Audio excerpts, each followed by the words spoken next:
السلام علیکم ساتھیوں، قومی نشیاتی رابطے پر پروگرام ہم نوجوان کے ساتھ میں ہوں آپ کی اپنی میزبان سری۔ اس پروگرام کو اب تک پہنچانے کے لیے اس وقت میرے ساتھ اسٹوڈیو میں موجود ہیں عبد المجید کٹوہر، جبکہ اس پروگرام کے پروڈیوسر ہیں میر بہادر مہر، اور نگراں پر ہے سید اکبر علی شاہ۔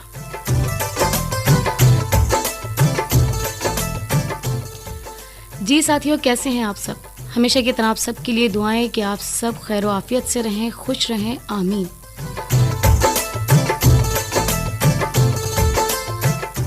جی ساتھیوں، حالیہ بارشوں اور سیلاب سے جو تباہی ہوئی ہے وہ ناقابل بیان ہے۔ لاکھوں لوگ بے گھر ہو گئے ہیں، جبکہ سینکڑوں اموات ہو چکی ہیں۔ لوگ اپنے گھروں سے، اپنے گھر کی چھت سے محروم ہو چکے ہیں۔ ایسے میں ہمارے نوجوان، ہماری یوتھ بھی اس صورتحال میں بڑھ چڑھ کر حصہ لے رہی ہے۔ سامعین، ہماری حکومت، ہماری فوج کا جو اس صورتحال میں کردار رہا ہے وہ بھی قابل تحسین ہے۔ اللہ تعالیٰ سے یہی دعا کہ اللہ تعالیٰ ہمیں اس آفت سے جلد نجات دلائے، آمین۔ اور جناب، ہم آپ کو اب سلسلہ سنواتے ہیں فن پارہ۔ السلام علیکم نوجوان دوستو، سلسلہ فن پارہ کے ساتھ میں ہوں افسانہ چننا۔ اس سلسلے میں ہم ایسے نوجوانوں کو مدعو کرتے ہیں جو فنون لطیفہ کے مختلف شعبوں سے نہ صرف دلچسپی رکھتے ہیں بلکہ فنون لطیفہ میں اپنا نام اور مقام بناتے ہیں۔ آئیے اس سلسلے میں بات کرتے ہیں۔ ہمارے ساتھ ہے عابدہ رحمان سومرو، جو کہ فنون لطیفہ کے شعبے فن مصوری سے وابستہ ہیں، تو ان سے بات کرتے ہیں۔ سب سے پہلے تو عابدہ رحمان سومرو صاحبہ، ہم آپ کو سلسلہ فن پارہ میں خوش آمدید کہتے ہیں۔ جی شکریہ افسانہ، بہت بہت کہ آپ نے ہمیں یہاں انوائٹ کیا، بلایا۔ تو فنون لطیفہ کے حوالے سے فن مصوری کی بات کرتے ہیں، تو چاہیں گے کہ آپ نے یہ کس طرح شوق پیدا ہوا اور کس طرح سے آپ اس فیلڈ میں آئیں؟ جی افسانہ، بڑا دلچسپ سوال ہے آپ کا۔ یہ جب میں چھوٹی سی تھی، 6ٹھی کلاس میں پڑھتی تھی، ٹیچر نے مجھے تصویر بنانے کے لیے دی کہ آپ یہ بنائیں، تو وہ سائنس سبجیکٹ تھا۔ تصویر بہت چھوٹی سی تھی، میں نے اس تصویر کو بڑا کر کے کاپی پہ بنایا۔ جب اگلے دن میں نے ٹیچر کو چیک کروایا تو بجائے کہ ٹیچر خوش ہوتی، ٹیچر نے مجھے ڈانٹ دیا کہ تم نے یہ سے چھاپا ہے، یہ سیم ٹو سیم ہے۔ پھر میں نے رو کے ٹیچر سے کہا، ٹیچر دیکھیں یہ کتاب پہ تو چھوٹی سی ہے، میں نے اسے بڑا کر کے بنایا ہے، تو پھر اس پہ مجھے شاباشی ملی۔ تو بس یہی شوق تھا، وہیں سے بس میں نے کہا کہ نہیں بھائی، میں نے سیکھنا ہے اسے۔ مطلب یہ کہا جا سکتا ہے نا، جیسے ہمارے جو اساتذہ ہوتے ہیں ان کی جو ڈانٹ ہوتی ہے، ان کی ڈانٹ سے بھی ہم کچھ نہ کچھ سیکھتے ہیں، تو مطلب وہ شوق، وہ لگن پیدا ہو ہی جاتی ہے، جس طرح سے آپ نے کہا کہ آپ کی ٹیچر نے آپ کو ڈانٹا اور اس طرح سے پھر آپ اس طرح سے آگے اس فیلڈ میں آئیں۔ ہاں جی بالکل، ایسا ہی جیسے پتھر یا ہیرا جیسے کہتے ہیں، اس کو تراش خراش کر کے تبھی تو اس میں نکھار آتی ہے۔ بالکل یہی ہمارے استاد اساتذہ کا بھی رول ہے ہماری زندگی میں۔ اچھا عابدہ، ہمیں یہ بتائیں کہ پھر اس سلسلے کو کیسے آپ نے آگے بڑھایا؟ کوئی اس کی، کیونکہ اس کی الگ سے ایجوکیشن بھی ہوتی ہے فن مصوری کے حوالے سے، تو آپ نے کہاں سے سیکھا، پھر اس کو کیسے آپ آگے آئیں؟ جی بالکل، فن مصوری کے بڑے بڑے جو ادارے ہیں وہ لاہور میں ہیں، کچھ کراچی میں ہیں، لیکن ہمارے اس چھوٹے سے شہر میں بھی ہے کالج، خیرپور میں۔ جی بالکل، تو میں نے وہیں سے سیکھا۔ اس میں ہمارے سبجیکٹس تھے، اسکیچنگ تھی، اسٹل لائف تھی، اور آرٹ اینڈ کرافٹ تھے، اس کے علاوہ اور بھی تھوڑے سبجیکٹس تھے۔ تو سب سے بیسٹ جو میرا سبجیکٹ تھا اس میں میرا تھا ایک اسٹل لائف اور اسکیچنگ۔ صحیح۔ اسکیچنگ کی میری پہلی کلاس تھی اور وقت بہت کم بچا تھا کلاس میں، آخری ٹائم تھا جب سر نے اسکیچنگ بنانے کے لیے ہمارے جو اساتذہ تھے ان میں سے کسی ایک اساتذہ کو اٹھا کے اور بیچ میں بٹھا دیا، تو سب کو اپنے اپنے زاویے سے جو نظر آ رہی تھی تصویر وہی بنانی تھی۔ تو میرا جو زاویہ بنا، تو اس میرے زاویے میں جو بیٹھا تھا اس کا جو بیک سائڈ تھا، پچھلا حصہ، سر، کالر اور یہ بیک سائڈ چیئر وغیرہ، تو یہ آیا میرے حصے میں بنانے کے لیے۔ تو 5 منٹ بھی نہیں لگے، میں نے اسکیچ بنایا اور میں نے سر کو دکھایا۔ تو پہلے تو سر نے کہا کہ اتنی جلدی آپ نے کیسے بنا لیا ہوگا۔ جب سر نے دیکھا تو سر بھی بالکل خوش ہو گئے، ہکا بکا کہ ویری گڈ، پہلی کلاس میں آپ نے اتنا زبردست اسکیچ بنا لیا۔ تو اب تک اس سلسلے میں آپ نے مطلب کہاں تک کوئی جیسے نمائش وغیرہ ہوتی ہے یا اس طرح کے جو پروگرامس وغیرہ ہوتے ہیں جس میں آپ نے کوئی پارٹیسپیٹ کیا ہو، جو آپ ہم سے ابھی شیئر کرنا چاہیں؟ جی پروگرامس وغیرہ کے لیے تو اچھی آپ نے بات کہی. اسکولز وغیرہ میں جاتی ہوں, بتاتی ہوں, سب کو سکھاتی ہوں کہ بھائی یہ ٹرکس ہوتی ہیں, یہ ٹپس ہوتی ہیں. لیکن چونکہ یہ ہمارا بہت چھوٹا سا شہر ہے, اگر ہم یہاں پہ اپنی گیلری وغیرہ سیٹ کریں گے تو اس پہ انویسٹمنٹ بھی ہمیں ہی کرنی پڑے گی, اور یہاں پہ اتنی اویئرنیس نہیں ہے اس شعبے پر, تو اس میں ابھی اور ٹائم لگے گا. اچھا, ابھی آپ نے اس فیلڈ کو کنٹینیو کیا ہے یا مطلب فی الحال بریک دی ہوئی ہے؟ نہیں, بریک نہیں ہے, لیکن یہ ہے کہ کام میرا چل رہا ہے. تھوڑی اس میں میرے کچھ فن پارے بن جائیں گے تو انشاءاللہ یہ پھر میں واپس اپنے ادارے میں جاؤں گی. وہاں سر کو میں نے دکھانے اپنے استاد کو, اور پھر ان سے پوچھنا ہے کہ بھائی بتائیں آپ اس میں کیا کمی بیشی ہے کہ نہیں اور کام کرنا ہے. کیونکہ یہی ہے کہ بھائی سیکھنا ہے, کوئی بھی عمر نہیں ہے, کرتے رہنا ہے, آپ نے محنت کرنی ہے. اچھا, اس کے علاوہ آپ کیا کیا کرتی ہیں؟ کیونکہ ہم چاہیں گے یہ نوجوانوں کا پروگرام ہے اور ماشاءاللہ آپ کو ہم نے مطلب دیکھا ہے, ٹیچنگ میں بھی دیکھا ہے اور دوسرے جو شعبے ہیں اس میں بھی دیکھا ہے, تو چاہیں گے آپ اپنی زبانی مطلب جو فیلڈ ہیں جس میں آپ نے کام کیا ہے یا جس میں اچھی طریقے سے آپ مہارت رکھتی ہیں وہ ہم سے شیئر کریں. جی بالکل. سب سے پہلے تو میں آپ کو بتاؤں کہ فن مصوری میں نے ATC کی, پھر کچھ عرصہ میں اسی پہ کنٹینیو کیا. تو وہی کہ آگے جب مجھے موقع ملا پھر میں نے LTV کی, زیبسٹ سے LTV کار ڈرائیو کرنا, کیونکہ یہ ہمارا بہت چھوٹا سا شہر ہے. یہاں پہ جیسے نا عجیب لگتا ہے لوگوں کے, کوئی لڑکیاں کوئی عورت گاڑی چلا رہی ہے, لیکن الحمدللہ جیسے ابھی ہم دیکھ رہے ہیں خیرپور میں کافی ساری ہماری خواتین ہیں جو مطلب ڈرائیونگ وغیرہ کرتی ہیں. ہاں یہی بالکل, یہ زمانہ وہ نہیں ہے, اب یہ زمانہ ہے کہ مرد عورت کو شانہ بشانہ چلنا ہے. بالکل. اس کے علاوہ میں نے کمپیوٹر اکاؤنٹنگ کی, CIT میں نے کیا, اور اب میں ٹیچنگ سے منسلک ہوں, ٹیچنگ کر رہی ہوں. بس یہ ہے کہ سب خواتین کو, لڑکیوں کو میرا یہی میسج ہے کہ آپ امور خانہ داری ضرور کریں, لیکن کیونکہ اس زمانے کے ساتھ ہمیں شانہ بشانہ چلنا ہے تو آپ ہر فیلڈ میں آگے آئیں. خواتین کے لیے اور لڑکیوں کے لیے یہاں پہ بہت سارے مواقع ہیں, اور جو آپ کے اندر اسکلس ہیں چھپی ہوئی ان کو آگے لے آئیں. جی بالکل. میں رائٹنگ بھی کرتی ہوں, جیسے غزلس وغیرہ لکھیں. ہاں, یہ اب میں نے چھوڑا ہوا ہے کیونکہ بیچ میں آج کل بہت سارا کام اتنا ہے اور مصروفیات, جیسے آج کل آپ دیکھ رہی ہیں کہ اتنا سیلاب آیا ہوا ہے, لوگ ہمارے اتنی مشکلات میں ہیں. تو ہمارے اسکول کی طرف سے کچھ کیمپینس وغیرہ بھی چل رہی ہوتی ہیں, تو ان کا ڈیٹا کلیکٹ کرنا ہوتا ہے. اور پینٹنگس اچھی ہیں آپ کریں, اور سب سے جو آج کل دیکھیں کہ نا آپ کی لڑکیاں اگر تھوڑا پالر کی طرف اگر آ جائیں تو فیس پینٹنگ جو ہوتی ہے وہ بھی ایک اسکل ہے. ضروری نہیں ہے کہ آپ کاغذ پہ پینٹنگ کریں, آپ فیس پینٹنگ بھی کریں. شروع میں جیسے آپ سے بات ہوئی تو وہی آپ نے بات کی پینٹنگ کے حوالے سے, تو اس سلسلے میں بھی آپ ہمیں بتائیں کہ کس طرح کی آپ کرتی ہیں فیس پینٹنگ. جی بالکل. میک اپ جیسے ہوتے ہیں, لائٹ پارٹی میک اپ ہو گئے, شادی کے حساب سے ہو گئے, کیجول میک اپ ہو گئے, وہ کریں. آپ پارلر پہ نہ جائیں, 6-8 20 ہزار آپ نہ خرچ کریں. آپ لمیٹڈ اسٹاک لے لیں, 1000-1200 میں آپ کا سامان آ جاتا ہے, اور کہیں آپ جا رہی ہیں پارٹی میں, آپ کا یہ پیسہ بچ جائے گا. اور آپ کو پتہ ہے کہ پیسے اور ٹائم کی اس زمانے میں بڑی قدر ہے, قلت بھی بڑی ہے. اور لڑکیوں کو میرا یہ میسج ہے کہ آپ پڑھائی بھی کریں لیکن یہ چیزیں سیکھیں. آپ مہندی لگانا, پینٹنگ کرنا, میک اپ کرنا, کمپیوٹر اسکلز بہت ضروری ہیں, ورنہ ہم زمانے کے ساتھ بالکل ان کے ساتھ نہیں چل سکیں گے ہم. جی آبدہ, بہت اچھی بات کی ہے اس مائکرو فون کے توسل سے, کیونکہ پروگرام ہے ہم نوجوان, اور پروگرام ہم نوجوان کا سلسلہ ہے فن پارہ, اور یہ پروگرام پورے پاکستان میں سنا جا رہا ہے.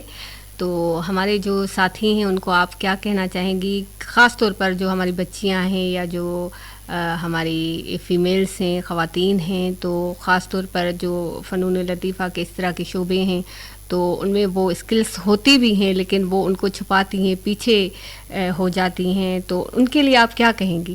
جی افسانہ, شکریہ آپ نے یہ سوال پوچھا. فن مصوری اس میں کوئی برڈن نہیں ہوتا کہ ہمیں لکھنا ہے زیادہ, ہمیں یاد کرنا ہے. یہ پورا ہوتا ہے موڈ پہ. آپ نے صرف کیا کرنا ہے، آپ نے کلاسز جا کے لینی ہے، کہیں آپ دیکھ لیں، کہیں کالج ہے، یونیورسٹی میں آپ کو انٹرسٹ ہے، آپ دبائیں نہیں، آپ کسی سے شیئر کریں. اسکول میں یا کالج میں کوئی آپ کے ایسی اساتذہ مل جائے، آپ اس سے پوچھیں، وہ آپ کو ضرور گائیڈ کریں گی، وہ آپ کو آپ کا راستہ دکھائیں گی. جب آپ وہاں پہنچیں گے تو آپ کو کیا ہے، صرف آپ نے مٹیریل یا ریسورسز آپ کو چاہیے ہوں گی آپ کے، کیونکہ اساتذہ گائیڈ کریں گے. پینٹنگ یہ وہ اسکل ہے کہ اساتذہ ہمارا ہاتھ پکڑ کے نہیں سکھاتے، ہمیں یہ نہیں بتاتے کہ بیٹا اس میں آپ نے لال رنگ ہی کرنا ہے یا آپ نے کالا رنگ کرنا ہے. اور آپ کو ایک اور دلچسپ بات بتاؤں کہ ڈیورنگ کلاس جب ہم لوگ کلر کر رہے تھے پینٹنگ میں، تو اس میں نا بلیک کلر ہمیں یوز کرنا تھا. تو اس پہ ہمیں سر نے کہا کہ نہیں بیٹا آپ نے بلیک کلر نہیں یوز کرنا. تو ہم سب کہہ رہے تھے سر دیکھیں بالوں میں تو کرنا پڑے گا، ہمیں بال تو کالا ہوتا ہے، اب کیا کریں. پھر یہ لاجک کسی کو سمجھ نہیں آئی. اسی پہ پھر سر نے بتایا کہ بیٹا جب آپ کالا رنگ اٹھائیں گے اور دوسرے رنگوں کے ساتھ اسے مکس کریں گے تو لال رنگ بھی کالا ہو جائے گا، پیلا بھی کالا ہو جائے گا، حتیٰ کہ ہرا رنگ بھی کالا ہو جائے گا. تو کالا رنگ جو ہوگا وہ ہمارے سارے رنگوں کا رنگ کالا ہی کر دے گا. اس لیے ہمیں بلیک کلر بالکل بھی یوز نہیں کرنا ہوتا. مختلف جو کلر ہوتے ہیں انہیں کو ہم مکسنگ پلیٹ میں مکس کرتے ہیں تو اس میں پھر ہمیں کالا رنگ آ جاتا ہے، جو ہمیں نظر تو کالا آتا ہے لیکن بیسکلی وہ کالا نہیں ہوتا. اور پینٹنگ میں ہمیں بالکل جو سفید کلر ہے وہ بھی استعمال نہیں کرنا ہوتا. سفید کلر کو کی جگہ ہم لوگ چھوڑ دیتے ہیں کیونکہ وہ کاغذ جو سفید ہوتا ہے وہی ہمیں رنگ نظر آ رہا ہوتا ہے. تو پینٹنگ میں یہ نہیں کہ آپ بلیک کلر بھی یوز کر سکتی ہیں، وائٹ بھی نہیں، ان کا کانسیپٹ نہیں ہے. آپ کو ان کے علاوہ کلر بھرنے، کیونکہ سفید رنگ نہیں ہوتا، وہ صرف ہمیں روشنی دکھا رہا ہوتا ہے. جب ہم کاغذ کو اکیلا چھوڑ دیں گے، وہاں پہ کوئی رنگ نہیں بھریں گے، تو وہ سفید رنگ خود ہی نظر آئے گا. چلیں بہت اچھی بات کی آپ نے. اور یقیناً ہمارے جو سامعین ہیں، ہمارے جو نوجوان ساتھی ہیں، انہوں نے آپ کی گفتگو، آپ کی بات چیت سنی. عابدہ رحمان سمرو صاحبہ آپ نے ٹائم دیا، آپ کی بہت مہربانی. جی افسانہ بہت بہت شکریہ. اور سب کے لیے یہ میسج ہے کہ آپ آئیے، ہر میدان میں لڑکیاں آگے آ جائیے، خواتین سب کے لیے یہ میسج ہے، اپنے آپ کو منوائیے. یہاں مرد اور عورت کو شانہ بشانہ چلنا ہے. شکریہ.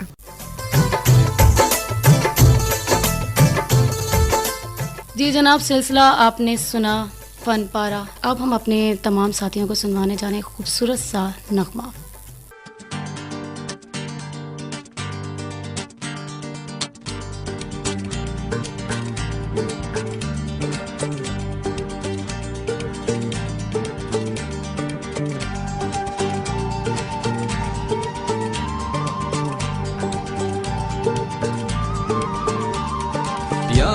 ڈھیش کو آتش لائی ہے یار، ڈھیش کو آتش لائی ہے رے یار. سانو اے دو سانو لگ گئی بے اختیاری، سانو لگ گئی بے اختیاری، سینے دے وچ نہ سمائی ہے یار. ڈھیش کو آتش لائی ہے یار، ڈھیش کو آتش.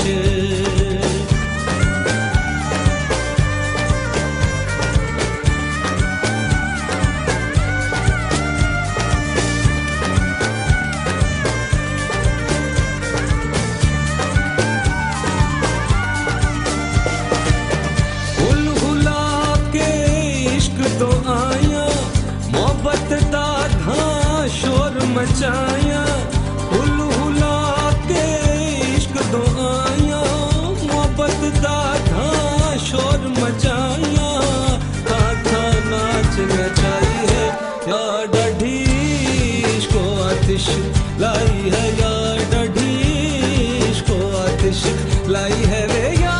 سانو اے تو سانو لگ گئی بے اختیاری، سانو لگ گئی بے اختیاری، سینے دے وچ نہ سمائی ہے یا ڈھیش کو آتش لائی ہے یا ڈھیش کو آتش.